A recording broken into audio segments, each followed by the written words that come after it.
मैं चाहता था कि दुर्योधन अन्याय का रास्ता छोड़कर युद्ध से मुंह मोड़ ले, लेकिन जो ही उसकी दृष्टि तुम पर पड़ती उसका उत्साह बढ़ जाता था।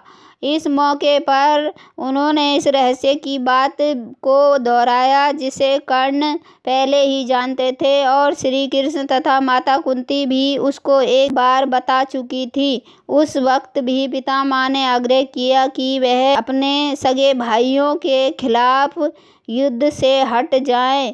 उन्होंने बार बार कहा कि वे उनके प्रति स्नेह भाव रखते हैं और उसे वीर योद्धा और महारथी भी मानते हैं। कर्ण की शंका का समाधान हो चुका था। पितामह का कथन पूर्ण होने पर कर्ण बोले, पितामह जिसे आप रहस्य बता रहे हैं वह रहस्य मुझे पहले ही ज्ञात है, लेकिन दुर्योधन के मुझ पर इतने उपकार हैं कि मैं उसका साथ नहीं छोड़ सकता, मित्रता नहीं छोड़ सकता।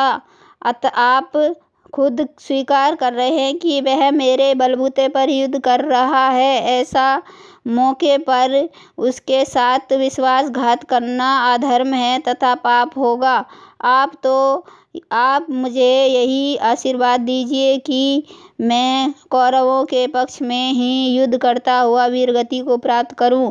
भीष्म पितामह उसकी बात सुनकर खुश हो गए। युद्ध से सबका हित होगा इस बात को दोनों जानते थे, तथापि वे दोनों ही अवसर आने पर अपने कर्तव्य से पीछे नहीं हटे।